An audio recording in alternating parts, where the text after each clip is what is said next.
What's up, everybody? Welcome to the Pick Six Podcast, CBS Sports NFL Podcast. I'm Brinson. I'm your host. Joining me today, John Breech, Tyler Sullivan. The draft is done. We had our recap on Thursday night. I think we did a pretty good job. I enjoyed some apple juice on the rocks. We celebrated what was a pretty interesting first round. I think that the second and third rounds of the draft, deep. A lot of continued chatter about Kirk Cousins, and I'm sure we'll get to that a little bit more. What's up, fellas? How you doing? What's going on? I'm happy it's over because it does get down in the minutia of like what's the seventh round pick gonna do for X team. You're like, I don't know. We'll soon find out, I guess. And you know what's crazy about the draft is that I think I literally sat in front of my TV for 14 straight hours from Thursday through Saturday, and when you look back on it, it's just all a blur. But it was all fun, except my bottom hurts from sitting down for 14 hours. Wow. But I'm alive, and we're all alive. Hard to tell that you have a child. How old is 4-year-old? Yeah, I was going to say, hard to tell that you have a child under 5. You just called it your bottom. I mean, but don't get me wrong. I still say tinkle. So, like, no shade whatsoever. Look, I'll tell you what. Right, Breech, I don't think you ever covered the draft at Radio City, right? Nope. Went to Chicago and I went to Nashville. The draft now, from a media standpoint and a coverage standpoint, is completely worthless, to be perfectly frank. Like, I don't think it's like you don't really get anything from it, right? I mean, I've heard people who were in Detroit that were like, dude, like we were there as fans and couldn't figure out anything out. The draft when it was in Radio City, and I mean, as a selfishly from my enjoyment, like I wish it were back there. But I will say this: the third day of the draft, from 12 Eastern until like 6 p.m. Eastern, 7 p.m. Eastern, something like that, is sort of like being in a casino, except there's no alcohol, no smoking, and no gambling. And you're working and you're like sleep deprived and you're constantly getting coffee. And it's like every 30 seconds, like, it's like the Jets have traded pick 228 to the Falcons for pick 179 and 332. And you're just like, I don't care. And then, we would do these draft shows too. And like, shout out to Ryan Wilson and Rick Spielman. And I think, there's a reason why you expand the coverage here. Like you have Ryan, who's a full-time draft guy. Like, to your point, Sully, I'd be doing these draft shows on like day 3. They're like, all right, what do we think about this guy that the Patriots just drafted? I'm like, well, and you kind of have to spin it in a direction for a lot of these guys. I mean, there's 7th-round picks. Like, probably not making a team. Like, you got to spin it in the direction of like, this is something the team needs, even when you're doing this analysis. And so, I think we're going to talk about the draft awards, draft superlatives. But like, for a lot of those, when I read the article, it's like, all right, the Chiefs did this. They drafted an offensive lineman in the 2nd, 4th, and 7th round. Like, I'm going to lump those guys together as, okay, clearly the Chiefs think they need offensive line help, offensive line depth, even though the 7th round guy from Holy Cross, AJ, what was his name? I had it open a second ago. Anyway, the 7th round guy they drafted from Holy Cross, he might not be somebody that, what's his name? CJ Hansen. Our CMS system didn't even recognize him. CJ Hansen out of Holy Cross. Like, it's just a sign that that's what they think they need. Any other overarching thoughts from you guys before we dive in? You know what's funny, real quick, Brinson, is you mentioning how you get to that 7th round, you don't have any idea what's going on anymore. Where for me, day 3, the later rounds are my favorite because that's when the first kickers and punters start to come off the board. And that's, I'm dying after the first 4 rounds. It's like, oh my God, we've been covering it for so long. Then boom, I get that spark. I get that second win when I see the first kicker come off the board or the first punter, like we saw with Torrey Taylor in the 4th round.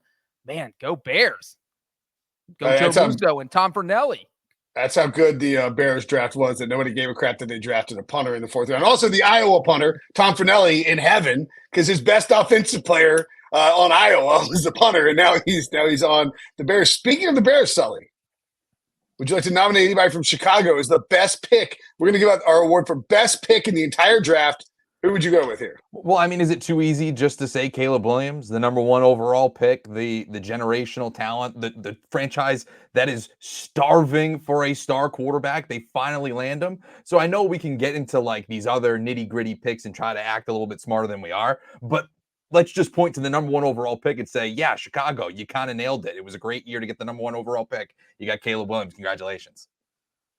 I don't have a problem with it. Breech, I was going to say, when I did the article for the superlatives online, I definitely considered doing a quarterback most likely to bust, and I get up to like 2,000 words, and I was like, all right, like this is just like I've got 6 awards here. I don't even know if they're any good. Like there's not even a best or a worst, but yeah, it's close enough. I just did most likelies, but when I thought it would be like most likely quarterback to bust, and the thing is, I don't think that. Well, I guess I was going to do most likely to get somebody fired, not to bust. I don't think there's any way that Caleb Williams gets somebody fired. Now, Matt Eberflus and Ryan Poles can get fired, like during the Caleb Williams era, but I don't think it's drafting Mitchell Trubisky is sort of what got Ryan Pace fired, right? I mean, it's like, and even though I think he picked Justin Fields too, but it's like you're like when you have this lingering over you where you took Mitchell Trubisky over Mahomes and Watson, when those were legitimate questions, it's one thing. No one is going to say, you're an idiot, you took Caleb Williams. That was a good pick. It's much more likely to me to be like Jaden Daniels gets somebody fired or Drake May gets somebody fired. I would even argue it's probably Jaden Daniels. Actually, it's probably Bo Nix or Michael Penix. But like one of those guys is way more likely, Breech, to get somebody fired than Caleb Williams. Yeah, absolutely. And I think the funny thing is, in my head, I was thinking about, man, who was the last general manager to get fired after making a number 1 overall pick? And it was last year. It was back in January. It was Scott Fitterer getting fired by the Panthers. Although that was a whole different situation because you have the owner fighting with the head coach and the general manager. Everybody wants something different. But yeah, I mean, I do agree with you because if Caleb Williams doesn't pan out for some reason, no one's going to fault the general manager. No one's going to fault the head coach. They're going to say this is who anyone would have drafted. Whoever had the number 1 overall pick was except Pete Briscoe, apparently. Well, and except the Chiefs too. So I mean, there's 28 teams that they had the number 1 overall pick this year would have taken Caleb Williams. Did the Chiefs say that they would have taken Jay Daniels? No, if the Chiefs had the number 1 overall pick, they had Patrick Mahomes. They wouldn't have taken. They wouldn't have taken Caleb Williams. So it's like, did Andy Reid come out and say that? That would be wild. That would be hilarious. No, but the Bears did the obvious thing. So yeah, I do agree that it feels like a slam dunk pick, but who knows because no quarterback has been a slam dunk in Chicago for the past 75 years. That is a pretty interesting thought experiment. Like if you flip the draft order from 32 on down, when does Caleb Williams come off the board? Does he come off at 31 to the 49ers? Like, does Kyle Shanahan just take him over Brock Purdy? That's actually a pretty good mock draft. We should maybe do that next year. I mean, the question is like, how far down do you have to go because you're getting Caleb Williams cost controlled? Yeah. Like the Jaguars are about to have to pay Trevor Lawrence a lot of money. Trevor Lawrence when he came out, he was a generational prospect in that same mold. He hasn't lived up to like the Andrew Luck standards, but like right now, the Jaguars would trade Trevor Lawrence and take Caleb Williams. I think because you're getting to restart, you're getting a young guy that Urban Meyer didn't get his hands on for a year, and he's cost controlled. I think the Bengals would at least have to think about it with Joe Burrow. Brinson, the Bengals picked 18th overall. Caleb Williams wouldn't make it there if they flipped the draft upside down. I'm saying if you just made him available to every single team in the draft. Okay. I thought the Chiefs would say no. We're good. We keep winning Super Bowls. Yeah, exactly. That's what I'm saying. Like, would you trade the pick away? Yeah. You would have the option to trade it. Let's say the Panthers are stupid and traded the pick to the Bills. Are the Bills going to draft Caleb Williams and trade Josh Allen? Or trade the pick and because if you're the Bills, you probably say we have a generational quarterback in Josh Allen, like a franchise-altering quarterback. We can trade this for several first, and we can build around him. Like that's the obvious move to do. But again, like the Jaguars, I think would probably take Caleb Williams, right? I mean, it just depends on like how far you. What would the Cowboys do? Take Caleb Williams. Caleb Williams. Cut Dak. Yeah. I think I'm just trying to think like I think the Bengals are a fascinating one just because Burrow is a franchise. The Bengals would trade the pick and build around Burrow, I think. But let's just say it was, you can't trade the pick. It's either you just take them or it passes on to the next team. It's a lot of teams would have a meeting. Like they would have to sit down in a boardroom with an owner and have a meeting. Well, I mean, you're the Bengals. You can immediately sign. You have Caleb Williams. You can immediately sign Jamar Chase, T. Higgins to huge deals. You can take care of everybody you need to on defense. Yeah, I mean, I think you have to Well, think I mean, about it, right? does Joe Burrow's contract magically go away in that situation? Yes, I think so. In this No, type of you thing. have Yeah. that. Contract's already there. You got to work with under the construct that already exists. All right. Well, we can discuss this this is a good discussion for another podcast. That would have been For an great off-season before the draft. June 1st podcast. I know my best pick of the draft, and it's going to sound homerific, and I don't care. You know why I don't? You know why I don't care? Because I'm not even the first person to say this. You know, the first person to say it was the best pick in the entire draft, Daniel Jeremiah of the NFL Network, NFL Media's own Move the Sticks, asked immediately after the draft by Rich Eisen what his favorite pick of the draft was. Said Peyton Wilson to the Pittsburgh Steelers at the end of the third round. And look, Ian Rappaport reported over the weekend that as Peyton Wilson's falling, that he doesn't have an ACL, which is a bit of a problem. But Hines Ward played for the Steelers without an ACL apparently for a long time. It was like somebody else, Tommy Lloyd, is that who it was? Somebody else who didn't have an ACL. I believe it was Tajay Spears. I had to cough. Yeah, Tajay Spears also didn't have an ACL. And look, if Peyton Wilson played the way he played the last 2 years with no ACL, I think he's fine. It's a pick that I think he'll, they have, of course, they signed Patrick Queen this offseason. They have Landon Roberts as the other the middle linebacker spot. I think Peyton Wilson can win that job over Landon Roberts, especially on a rookie cost control deal. You'd almost rather give it to him. He's older. He's an impact guy. He's probably a single contract guy. But I'm telling you, when you watch this guy play, you're going to be blown away by his, like he said afterwards, by the way, his brother, professional baseball player, pitcher for the Braves, played in Pittsburgh for a year. And Peyton spent a bunch of time there. Says it's one of his favorite cities in the world. He's a lunch pail guy. Steelers fans are going to love him. I love this pick, and no surprise. I'm kind of a Steelers fan now because Peyton Wilson has him on the roster. That's how much I love this guy. I cannot believe the Steelers got Peyton Wilson. I mean, it was getting down when it got down to the 90s, and I know exactly when this happened because I was still, I'm paying close attention because the Bengals were picking at 97. They make their pick. The Steelers are on the clock, and I'm in my head, I'm literally saying, please don't let them take Peyton Wilson. This is clearly one of the best defensive players left on the board, if not the best defensive player. Definitely. At that point, definitely the best. As you said, he only fell because of the injury, and it was just like the rich getting richer. And Luke Kuechly was on with, I think, I don't know, Kay Adams. Yeah. He has a FanDuel thing. Yeah. And he was absolutely, he was just raving over Peyton Wilson. He basically said that Peyton Wilson is a taller, faster version of Luke Kuechly, which Luke Kuechly is one of the best linebackers the NFL seen over the past 15 years. Probably a Hall of Famer. Yeah, and so for him to come out and say that Peyton Wilson is a better version of him, as long as he stays healthy, obviously, that's an insane compliment. So, yeah, this was the steal of the draft, one of the best picks, whatever you want to call it. It falls in that category. And I'm right there with you, Brinson. I do think that he can beat out Landon Roberts. You got to remember, Landon Roberts has been in the league for a long time. He's gonna be 30 years. He's 30 years old right now. I don't know when his birthday is, but he's at least going into his age 30 season. And then I just looked up his contract. He's only under contract for this season. You can get rid of him and create $3.5 million in salary cap relief. It just that feels like a training camp blowout victory. Let's get Peyton Wilson to the start of week 1 healthy. And we're cutting him and saving that salary cap space before the deadline to get down to 53. It's like if Peyton Wilson's healthy, that job is his. I feel like.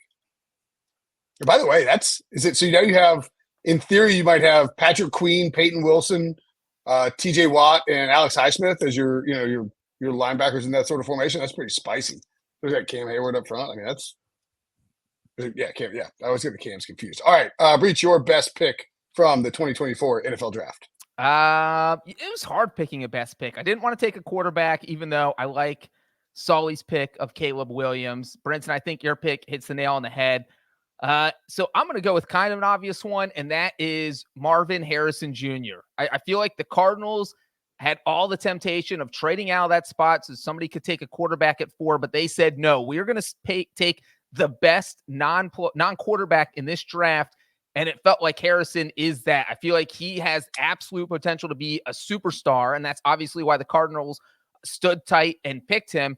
And I think he's going to be great in Arizona, which is weird to say because, that team has just struggled so much, but he's so talented that he's someone who can kind of flip that offense upside down and make it look good for the next however long he ends up staying there.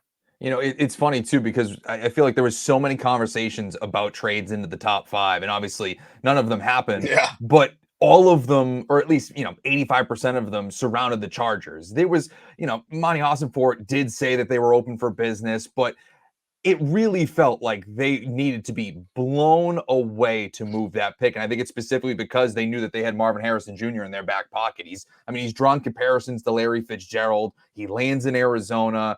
They had a desperate need at wide receiver. You give Kyler Murray that type of a running mate, I just think it's going to be really interesting to watch him blossom in his rookie year.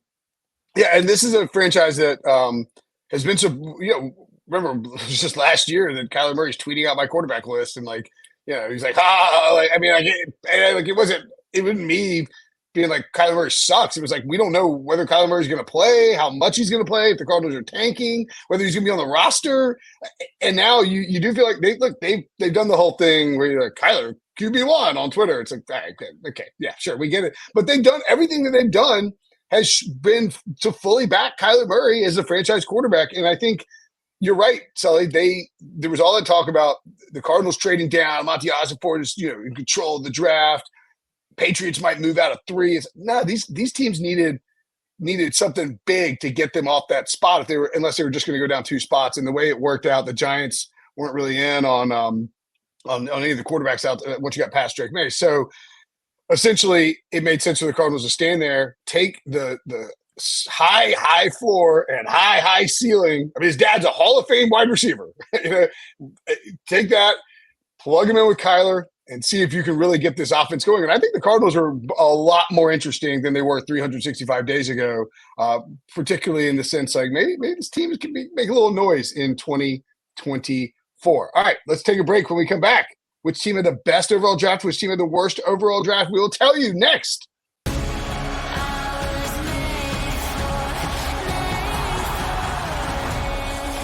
Europa League semi-finals on CBS Sports Network and streaming live on Paramount Plus. You can have a lot of candidates. I think would be interesting. It's a lot harder to have worst overall draft. I think Pete Prisco gave out 2 C's or something like that, maybe 3 C's. I mean, just sad, pathetic old man who's scared to criticize anyone in his old age. We'll talk about best drafts first, though. Breech, who did you have as having the best overall draft? Look, as we all know, I am a Bengals homer. So the last team I ever want to compliment is the Pittsburgh Steelers. And my God, they absolutely crushed this draft. I shivered every time they made a pick because I was like, oh my God. They go out and they get Troy Fontenot in the first round. Just, okay, well, their biggest need was on the offensive line. They had to get offensive line. Boom, they do that. Guess what? Still their biggest need. They get Zach Frazier in the second round, who kind of falls in their lap there. And it was just like, all right, well, now their offensive line is better. And then we just talked about Peyton Wilson back there in the back end of the third round. And it was just like, how do these players keep falling to Pittsburgh and the Steelers making these perfect picks? And, I kind of glossed over even the Roman Wilson pick. I like that at receiver. It was just the first 4 picks I felt like were all home run A+ picks. And so, the Steelers came out of the first 4 picks. Just a better team. They are a better team after this draft. And that's what you want to be able to say when the draft is over. And Pittsburgh can absolutely say that. The Peyton Wilson one we talked about, it makes sense. Like you said, they needed to fix the interior of their offensive line. Anytime the Steelers draft a wide receiver relatively early, it always puts my antenna up because they are just an absolute factory at plucking these wide receivers out of obscurity in what is supposed to be a loaded class. It wouldn't surprise me if somehow they end up with the best wide receiver. I know, that's hyperbole, obviously, like Marvin Harrison Jr. But if Roman Wilson ends up being a dude with a capital D, it wouldn't surprise me at all because that's just how the Pittsburgh Steelers operate year after year after year. So I'm with you. I think they had a phenomenal draft. I'm curious to see how all these guys play out. Yeah, so with the Roman Wilson thing, and I would tell you, no doubt about it. We see it. There's 10 or 15 guys that have been second round, third round, fourth round, fifth round. I think Antonio Brown was 5th round pick or 4th round pick. I remember the first Super Bowl I covered, he was on the floor. He didn't have a podium. He was a part-time player. But they crank these guys out for sure. The one caveat I would throw in there is that, I'm curious to see if that maintains its level after Kevin Colbert leaves. And I think there's a very good chance it does, because you have all these scouts in place who are finding these guys. It's not like Kevin Colbert's just, masterminding a list of wide receivers. But I think that's at least worth monitoring, especially with, Roman Wilson now. And for the superlatives, I had team most likely to show up to work with a lunch pail. It's this draft class for the Steelers, man. I mean, you're talking about those 2 offensive linemen. The second one, I think Chris Trapasso wrote, has a wrestling background. So you're talking really physical. Then you get Roman Wilson, who the second he's drafted, the highlight for him was watch this guy block in the run game. And then you have Peyton Wilson, the downhill pursuit linebacker who's also great in coverage, and is just like a hard-nosed blue-collar guy that says he's going to love him. So this draft class, I think, really, really embodies everything you think about when you think about the Steelers, when you think about Mike Tomlin, when you think about French fries on a turkey sandwich, Primanti Brothers and your lunch pail. And it wouldn't be look, Arthur Smith, huge run-heavy offense. I wouldn't be surprised at all if the Steelers, if this draft class clicks the way that we think it could, if the Steelers are right there, and obviously one of the quarterbacks has to click too, but the Steelers are right there challenging for the AFC North this year. Sully, who do you have for best draft class? I'm going to go with the Washington Commanders. Obviously, you bring in Jaden Daniels with the number 2 overall pick. People, Caleb Williams was the consensus number 1, but that doesn't mean that Jaden Daniels wasn't a premier quarterback prospect. I know that some people were talking about Drake May possibly going at 2, but it felt like there was a lot of love for the Heisman Trophy winner. You put him now with Cliff Kingsbury. I really think that you're cooking with gas now. But even go beyond that, Johnny Newton falling out of the first round, you're landing him in the second. I even like the tight end prospect that they brought on, Ben Sinnott out of Kansas State. I think that he's somebody that could prove to be a solid pass-catching option. I know that they have Zach Ertz there as well, but you throw him into the mix as well. I just thought that you brought in a number of playmakers on the first couple of days on both sides of the ball. It was a good draft overall. Yeah, I would agree with that completely. I think Washington would have been my first choice if I'm going to pick somebody else to talk about, but I think Washington is right there. They added some really nice pieces of the defense. You get Ben, I think it's Ben Sinnott technically, Luke McCaffrey to help out Jaden Daniels as ancillary weapons, along with Ertz, along with Terry McLaurin, along with Jahan Dotson. And I would say this too. One thing to watch for this Washington team, or 2 things to watch, I guess, technically. Adam Peters' first draft as a real general manager after working for years with Kyle Shanahan and and John Lynch, and helping to uncover some really nice value later in the draft. Like, how much does that wear off? And then also, Dan Quinn has a lot of say in the personnel stuff. He did in Atlanta. He does here. I think he's got less say maybe now than he did in Atlanta. But Dan Quinn's defenses, you think about that defense that went to the Super Bowl with the Falcons? That team had a bunch of late round picks who were impact guys, like 2nd, 3rd, 4th round guys who were impactful in the defense. I think it's worth watching this Commanders defense, Breech, to see how that plays out for this team. Definitely a very nice draft for the Commanders. Yeah, this was a team that had to hit a home run and get that A+ draft, because they had 3 second-round picks. You cannot let those go to waste. And it really seems like Dan Quinn said, all right, here's what we're going to do. I understand we need a quarterback. We'll get the quarterback with our 2nd pick, but then we're going defense, and then we're going more defense, and then I don't care what we do after that because I got my 2 defenders. Getting Johnny Newton, we talked about him before the draft, he was a projected 1st-round pick. He falls into Washington's lap there early in the 2nd round. I thought that was a huge pickup, and you guys mentioned a lot of the other guys, but this is exactly another lunch pail draft that we kind of talked about with the Steelers, where you bring in those defenders who can contribute right away. So really, it comes down to how well Jaden Daniels ends up playing, but this does feel like a strong draft class. Yeah, really strong draft class. And it's like, look, if Jaden Daniels hits, it's just one of those situations where, sort of like the Steelers, and you can toss Russ and toss Justin Fields into that Steelers draft class if you want, I guess technically, but like if the quarterback hits and a couple of these pieces like jive with the roster, all of a sudden, you have a team that, people will be talking about the Bears as the playoff contention buzz team, but Washington certainly could be in that mix as well. I'm going to go with the playoff team from last year. I think Breech had this as an alternate option, but you know where I'm going, baby. I'm nothing if not a homer. The Los Angeles Rams, first time using a 1st-round pick since 2016. They actually traded away next year's 2nd-round pick in order to get the 2nd guy that they got in the draft. but they double dip into Tallahassee, come away with Jared Verse, the edge out of Florida State at 19th overall, and then Braden Fisk, the interior lineman out of FSU. And look, you add in Tyler Davis, who's a 6th-round pick, so a bit of a flyer, but played at Clemson, good defensive, potential like depth of defensive line, and you really have this sort of kind of 3-headed monster maybe that you could toss in where you hope to Frankenstein your way towards reproducing like or recreating like, I don't know, 70% of Aaron Donald's production. Like you're not going to be Aaron Donald, but you add an elite pass rusher and you add one of the 2 or 3 best interior defensive linemen in this class. And maybe, just maybe, you can get enough production out of that defense if the offense has a big year that you can be a playoff team again and challenge for. I mean, this is a team that I think a lot of people thought could make a deep run in the playoffs at the end of last year. Also worth noting, Sean McVay talked about Blake Corum and basically pegged him, the running back out of Michigan, as kind of a Kyron Williams copycat, which I think speaks to how they want to. I don't think it's going to take away from Kyron Williams' volume so much as they might use Corum to finish out games to ease the burden on Kyron Williams so he's healthy for the end of the year. But I really liked what the Rams did overall. I mean, we were talking about Jared Verse as possible defensive player number 1 to come off the board, and he falls to them at number 19. I mean, yes, he's not the same.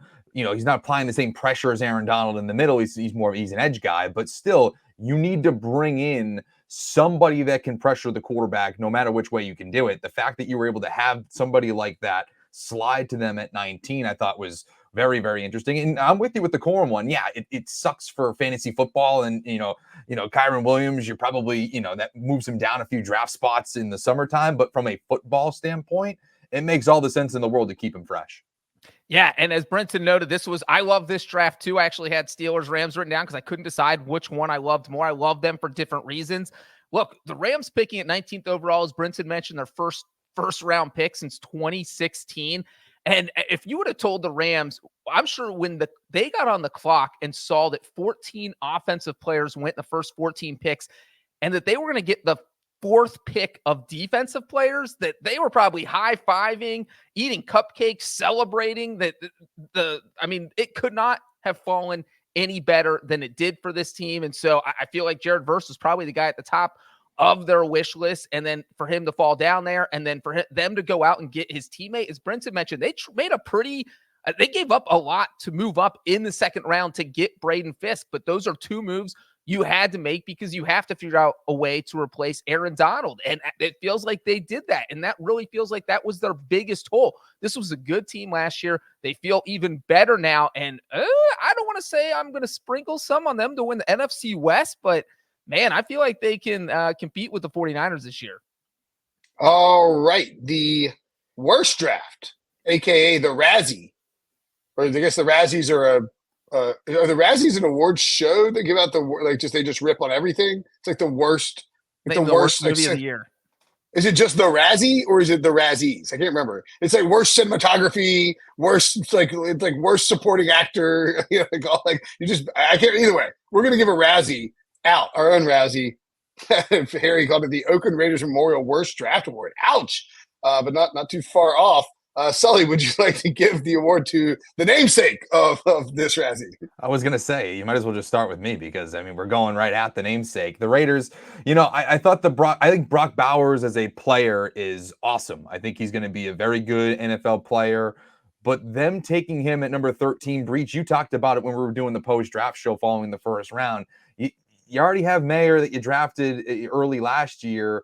It just felt like kind of a little bit of not a panic move, but you're just like, oh, well, we'll throw our hands up. We didn't get any quarterbacks. We kind of fell out of that race. So let's just go with best player available on our board, even if it doesn't specifically fill a need. And so when, I like the Jackson Powers Johnson draft pick in the 2nd round, but to me, they really needed to identify a quarterback. I liked them to be maybe the Michael Penix team to trade up to number 10 with the Jets if he fell that far. Obviously, the Falcons nabbed him at number 8. But to me, I just feel like it was a lot of missed opportunity at the top of the draft there, not getting a quarterback, and ultimately didn't draft a quarterback at all in this draft. So to me, it's just a little disappointing for the Raiders. Yeah, it was the first pick. Brock Bowers, like you said, Brock Bowers could end up being a superstar, but it is not a great draft strategy to take a tight end with a top 35 pick 2 years in a row when, especially this year, tight end was about their 9th, 10th, 11th, 12th biggest need. Yeah. It wasn't even in the top 8. So there's no reason to use your first round pick on a position that you really don't need help at. And so you're looking at a rookie class where you probably have 2 starters. One is Brock Bowers, who is starting over the guy you drafted last year, Michael Mayer, unless you're running a ton of 2 tight end sets. Which well, I mean, we'll see. And Devontae Adams is going to be yelling, "Get the ball" on every play. So you don't know who your quarterback is. It just seems like not an ideal situation. So yeah, I agree with Sully. Not a great draft. I'm not going to sit here and tell you that this is the most amazing draft in the entire world by the Raiders. I'll play devil's advocate a little. Like I'm not like, no, you're an idiot, Sully, you're dead wrong. I'm just going to play devil's advocate here a little bit. I think you look at this draft and Chris Trapasso, the only grade they had below a B+ for these players was the first overall pick, Brock Bowers. Everybody else was A minus, A minus, A minus, A minus, A, B+. Is Chris Trapasso secretly Tom Telesco? And by the way, Pete Prisco is the one who gave him the C for Bowers, essentially because they drafted Michael Mayer last year. I do think it's worth noting it's a new front office. So Tom Telesco's I think he's done fairly well with his first round picks in Los Angeles. Never trades down, sits there and kind of takes best player available. They didn't. This front office didn't draft Michael Mayer, so there is that. Jackson Powers Johnson should start for this team, I think. But I mean, look, you got plenty of questions about this. About how many starters do they really come away with, and are they close enough a quarterback? No, but I would also point out that I think with the quarterback position, I would rather a team like the Raiders. Well, first of all, there's no quarterback to take. When Michael Penix goes 8 and Bo Nix goes 12, and those are your. Do we have somebody else in there? Am I forgetting somebody? Well, JJ McCarthy. Well, JJ McCarthy, right, with 11. Yeah. So I'm the big 4 place. I was making sure I had 6. Like you have 6 quarterbacks go in the first 12 picks, and you're picking 13th. You're kind of banged. You can't take maybe you need to find a quarterback, but they probably should have maybe taken a flyer on Spencer Rattler, who ended up lasting until the 3rd day or the 2nd day. When it goes to the Saints, I think it was 150 to the Saints in the 3rd round, maybe, right? Or was it the 4th round? I think it was it might have been maybe it was.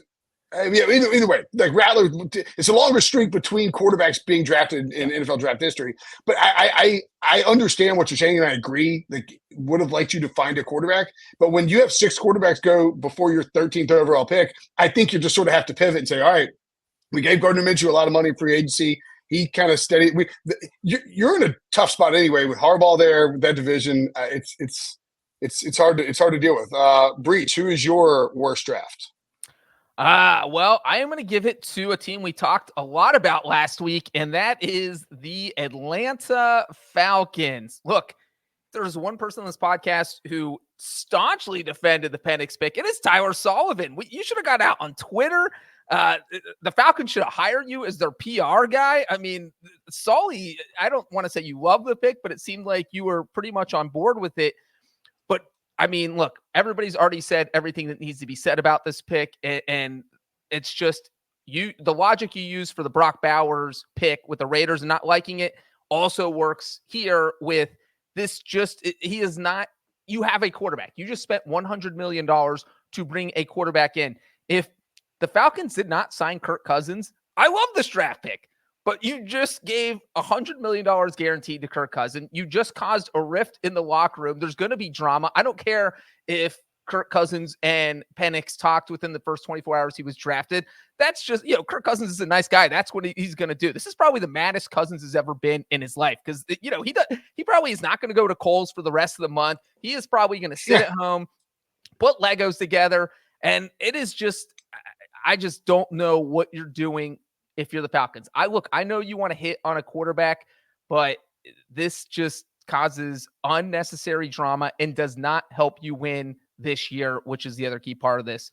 And I mean, the rest of the draft class, I didn't even love, but obviously Penix at the top is the just big question mark. He's just feverishly cutting, Kohl's coupons out of a magazine. It's quite the weekend. Using the letters saying, "Don't show up to practice." Like a ransom note. Yeah. Listen, I agree with what you're saying. And this is what we said. This is what I said following the first round is that I don't like the way they went about it. Because when we were coming off of it, the reports are that they like barely talked to him. They shot him a quick phone call like, hey, we're doing this, like right when they were on the clock, essentially. That's not the way to go about it. So that I don't like, and that's where it creates the rift. If they had signed him and say, hey, listen, man, you're 36 years old, you're coming off an Achilles, we might draft a quarterback, it might be in the first round, but you could just say, we're still gonna look at this because we have to keep our options open. I think that still lands the player. I still think that at least massages it a little bit better. So I'm with you on that part. It's not the right way to go about it. You created some rifts. But the pick specifically, I think makes all the sense in the world for the reason I just said. You have a 36-year-old Cousins coming off an Achilles injury, and you're an Atlanta Falcons organization, which you have to also put in context. You haven't had a legitimate quarterback since Matt Ryan, our now colleague at NFL Today. Like you have had so much talent at the skill positions and on defense, and your thing that's been holding you back over these last few years in a very weak NFC South has been quarterback. So if now you have your veteran for the moment in Kirk Cousins, and you just say, hey, listen, we'll never be in the top 10 again. So let's just get our quarterback. We'll try to fill out the rest of our draft with positions of need, which they did. They went defense pretty much the next 4 picks. And so I don't hate it from that part. I'm not going to fault the team for going after the quarterback. I think, too, you can make the case that, all right, you sign Cousins. If you're going to pick one guy who might be able to step in and help this team in 2024, if everything, obviously, Caleb, who you could get at that point, like, you have a guy, Michael Penix, who's older, who's been around the block, who's, who like is a veteran guy who knows how to adjust to new situations. If Cousins isn't healthy or gets hurt, or it's early on, maybe he's not playing well, like he can't get the ball down the field because who knows? These Achilles injuries are relatively new. So I think you can make the argument for both sides, but anybody who says that the Falcons draft is a bad draft, you're the argument for good draft, bad draft all hinges on the Penix thing. And if you don't like the Penix draft, then the draft pick, then that's perfectly fine. I've seen it defended several places, and I can see it both ways. All right, let's take a break. When we come back, draft class most likely to boom, draft class most likely to bust. Next.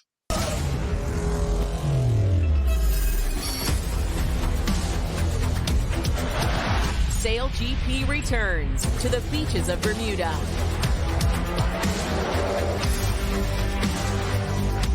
On CBS Sports Network. If you're watching on YouTube, you saw the commercial for the whatever we're airing on CBS Sports Network about sailing in Bermuda. I would volunteer to cover that. I love sailing. Gosh, I love sailing. I love the sport of sailing, and I know a lot about it. Knots and aft winds and stuff. So send me to Bermuda, CBS. And Brinson pitching a trip to Bermuda here. My goodness. That's right. All right. Let's talk about most likely to boom or bust Breech. Actually, Sully, you can go first since we just touched on this. I didn't even give my worst draft class tonight. I'll very quickly. I completely forgot mine. I was so busy trying to navigate the time. Browns. Ooh. And it's the Deshaun Watson factor. Like, I don't care what you say. Like, you only had a second and third round pick, and then you got to the sixth round. You're still paying the price for Deshaun Watson. It's like, if Watson's not good, he's only played 12 games. You have this just like you could add all these first round picks, and with this roster, you would have found a quarterback, I would think. But Sally, you sticking with the Falcons here is the most likely to boom on this draft class. Well, boom or bust. This is boom or bust. It's going to go either way here, and it's I won't go too long. It's everything that we just said, right? Like I think it's the right move to go after the quarterback when you're up that high, even though you have Kirk Cousins, but as we just talked about, this thing could blow up in their face where all of a sudden Kirk Cousins is totally healthy. And the one thing that's been holding them back in their hunt for a deep playoff run or a Lombardi is that key pass rusher on their defense, which they could have had at number 8. And if we get down this road and Michael Penix isn't the guy, well, then it was a waste of a first round pick. And, so it could go that way, or they could pass the baton off nicely and he's your franchise quarterback for years to come. So I think it's just a total swing. There's really no middle ground here. Agreed. Yeah, I don't need to pile on the Falcons, but that's absolutely No, like it's Now the nice thing is, like, you might get to wait 2 years to find out if it's boom or bust. Where and they'll Penix, when they visit Penix in the retirement home and say, "Hey, buddy, great career for the Falcons. We're sorry you never attempted to pass." Well, What do you and the have, other thing Breech? is, if you're the Falcons general manager, you just bought yourself a 2 or 3 year safety net because you're not going to see Penix for a couple of years. And if Cousins is average, you can keep letting him play for 1 or 2 years. And then year 3 of Penix is actually his first year on the field. And so It's kind of an ingenious way to handle things where you just got to first, you got a new head coach, in Raheem Morris that is beloved. You've got 2 years with Kirk Cousins where it'd be really surprising if Arthur Blank fired everybody after the first year. Maybe the second year, if the Kirk Cousins thing doesn't work out, you got to cut him, and you're like, whoa. You're doing the Andre the Giant gift thing. You're like, Michael Penix right here. Let's see how that goes. Breech, who do you have as most likely to boom or bust? My boom or bust draft team is the Minnesota Vikings. And like Sully's Falcons, I think a lot of it has to do with the fact that they took a quarterback with their first pick. And they traded up. So they gave up a little. They go up from 11 to 10 to get J.J. McCarthy. And then they turn around and trade up to get Dallas Turner. So you're really investing a lot into these 2 picks. And if they don't pan out, that's trouble, especially because you gambled. You let Kirk Cousins walk in free agency. You let Danielle Hunter walk in free agency. And you said, all right, these guys are going to replace them. And look, they're a lot cheaper, so that makes sense, but they have to at least produce at a certain level. They don't need to be Hall of Famers, but they need to be slightly above average during their rookie years and going forward over the next couple of years for this to pay off. And if they're not, you're in trouble. But look, J.J. McCarthy is going to be in a great situation. He has Justin Jefferson. He has Jordan Addison, Aaron Jones behind him at running back, TJ Hawkinson. I mean, they have a pretty loaded offense. And if all J.J. McCarthy has to do is be average, and I think this offense can be good. And if he's better than that, then they're going to be better. So this really feels like a boom or bust team. Not to mention 2 really good, high quality starting tackles for them too. I mean, don't sleep on that as well for Minnesota. I'm with you. I think that this is a great situation. If you're Minnesota, you are praying that you turn into the 2024 version of the Houston Texans, where you draft off a quarterback in the first round, you draft your defensive anchor in the first round, and they both go and vie for offensive and defensive rookie of the year. That's kind of what you're looking at. And I think that they're both in a pretty good position to do that type of an impact. You just mentioned it with J.J. McCarthy, the amount of weapons that he has around him. I thought it was the number 1 landing spot for any quarterback in this class, the Minnesota Vikings, considering all that they have, and Kevin O'Connell, an offensive mind. But even if you flip it on the other side, I know we're going to be talking defensive rookie of the year later, but just real quickly, if you're talking about Dallas Turner, like you're in a Brian Flores blitz happy type of defense, like you have an opportunity here for both of those players to flash. And what makes it interesting too with the Vikings is they have a 1st-round pick and 2 5th-round picks next year. That's all they have. So Kwesi was the GM was slinging it around. And when you talk about boom or bust, if J.J. McCarthy stinks and Sam Darnold's not any good, if Sam Darnold has to play, you really have a problem on your hands anyway. It means J.J. McCarthy couldn't win, got hurt, couldn't didn't play well enough, and you had to bench him. And I'm just saying, if you come into next year and the team misses the playoffs and goes like 7-10, and I think there'll be the NFC North, by the way, is fascinating. I mean, it looks like a loaded division. It could be the best division in football. But it's like if the team stinks and you come in, you have 3 draft picks next year, you're just going to have some questions to be asked that makes the boom bust factor even bigger. I'll go with the New England Patriots. And Sully, I mean, look, you got a rookie quarterback in Drake May. He has a ton of upside. He also, the guy never beat NC State in his career. All right. Like, I don't know what to tell you. Like, I'm pretty sure he went 0-4 against NC State and Clemson, or at least 0-3. He didn't play great against against good defenses, excuse me. Did have a change in offensive coordinator. The Patriots have a lot of unknowns with the coaching staff, with the front office. I mean, Elliott Wolf is literally not even the full-time GM, and he's making all the picks. And then you also look at the Pats, and you trade back up and get Jalen Polk as the 10th wide receiver off the board, or the 11th. People are very excited about him out of Washington, but it probably a reach at 37th overall.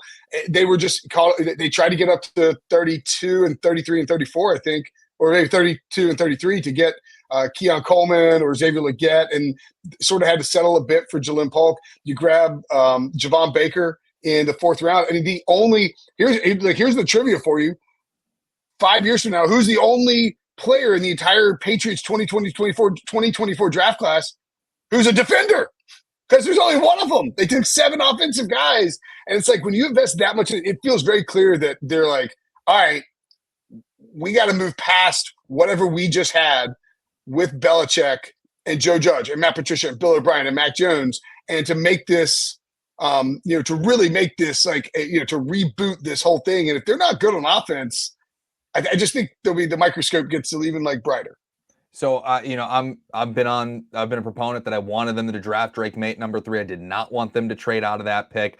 I like that they did that. Now, saying that, I do worry, if you were a follower of the New England Patriots, that they are doing an overcorrection. Yes. Mac Jones was the SEC perfect situation, had a ton of talent around him, but his weapon was his mind. It didn't have to be, this otherworldly type of skill set. The ceiling wasn't particularly high, but the floor was really high. And so you're like, okay, that's fine. Didn't work out for a myriad of different reasons. Joe Judge, Matt Patricia. And now you're going into this draft and you are so much buying the ceiling of what Drake May could be, because we talk about him saying, could he be Justin Herbert? Could he be Josh Allen? Like, you see the potential of what it could be, but also that floor now is awfully low. Footwork is an issue with him at school. You mentioned he wasn't beating top tier competition. I mean, the dude was in the ACC. It's not like he was, somewhere in the SEC, ripping it up. It's a different type of player. And so I do wonder and do worry, are they overcorrecting Mac Jones by selecting Drake May? I think that's a valid concern. And the one thing I'll say about the Patriots, I thought it was fascinating that they took 2 quarterbacks, the first team to take 2 quarterbacks in the first 6 rounds since 2012, when Washington took RG3 and Kirk Cousins. Yeah. And by the way, isn't it kind of crazy that Kirk Cousins it's like, Kirk, you were this guy for RG3. I know. Like you were this guy. And for that to happen in the same draft, so that his name kind of pops up again on top of what happened in the first round. And then the other interesting part here is that, and this might be my favorite tidbit from the Patriots draft, is that the Mac Jones trade essentially turned into Mac Jones for Joe Milton, because it was Mac Jones for the 193rd overall pick. That's what New England got from Jacksonville. And then the Patriots used the 193rd overall pick on Joe Milton. So it was like, we're going to trade away our quarterback, but we're going to draft another quarterback who's even more raw than Mac Jones. I mean, obviously it was end of the road with Mac Jones. They had to get rid of him. But to bring a 5th quarterback into the QB room, very interesting strategy by the Patriots. So definitely boom or bust team. And I'll tell you this, you might not think that, Drake May and Joe Milton have much to do with each other. They just happen to be drafted by the same team. Both of them have big arms, and I think that's another interesting thing. I'm talking about overcorrection for Mac Jones. I think they're going to go away from the dink and the dunk and the death by a million paper cuts type of offense. They're going to start chucking it down the field. You could tell by the quarterbacks that they picked and the wide receivers that they picked. They're going to start changing their offense to throw it deep. All right. Most likely to win Defensive Rookie of the Year. I'm not going to – I mean, you know who my pick is. Peyton Wilson. I don't want to expound on it except to say that he's like 35-1 to win the award right now on FanDuel. I think that's a pretty good number. I would bet it. Now he's got to get to the season healthy. I think he will. He's been healthy the last 2 years, and he has to beat out Landon Roberts. We mentioned the contract, the cap savings makes a lot of sense. Wouldn't be shocked if they decided to like let Landon Roberts. I don't know. We'll see. The point being is, man, I like that number. Would bet it. Who do you have, Sully? Well, I'll just highlight the favorite in Dallas Turner. He was 5-1. He's coming in to a system that I mentioned earlier, led by Brian Flores, their defensive coordinator, that is very blitz heavy. So this award is sack driven. It's if you are able to get after the quarterback more often than not, then you're going to be in contention to win this award. And if you are going to adopt even half of the Danielle Hunter production, who had 16 and a half sacks last season, if somehow Dallas Turner is a 10-sack guy and is like an impact player on Minnesota, he's very much going to be the front runner for this award. Yeah. Breech. I agree with Sully. Seems like it's a very sack-driven award. Brinson, I'm glad you went with Peyton Wilson, not the guy, or maybe I wrote that. I'm going with Jared Verse. I think he seems like, look, I already said I love what the Rams did in the draft. Brinson loved what the Rams did in the draft. And the crazy thing is, you look at what Kobe Turner did last season as a rookie. Now, granted, he had Aaron Donald next to him, and teams were very focused on Aaron Donald. But to put up those numbers means teams are going to start focusing on Kobe Turner because you don't want him to destroy you like that. And there's a chance that opens things up for Jared Verse and his ability to get to the quarterback and the fact that you had Braden Fisk over there. So I'll say either one of the pass rushers that the Rams added with their first 2 picks with Verse or Fisk. I think that makes a lot of sense. All right, finally, class clown. And I'll be honest, I'm not going to go looking for – I'm not going to think outside the box here. I'll let Harry do that because there's only one answer, and Sully's got it. I mean, it's got to be Keon Coleman, right? And it's not a moment because he got drafted. His intro presser was a masterclass in comedy. He's immediately talking about getting deals at Macy's, wearing a bright yellow puffer jacket. He's basically saying he's a top golf guy. He stinks around the greens. He's Tiger. Wish he could.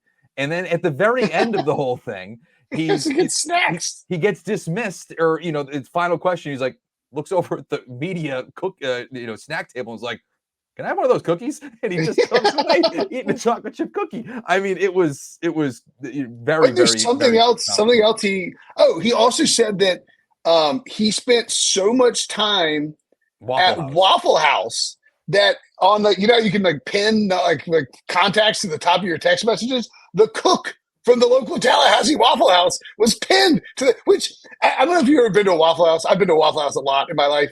It begs the question: What would you text him hey, are you working so I can come in and get my specific order? It's not like the cook can you can't. You just go to Waffle House and order to go and be ready in 5 minutes. There's a whole lot of questions I have about this. Not only that, Brinson, but he would sometimes, when it was busy, go into the kitchen and just cook his meal. Oh, really? I didn't know that. Good Lord. This is amazing. Harry, do you have a picture of a Capri Sun for us? Yeah, there we go. That's pretty strong.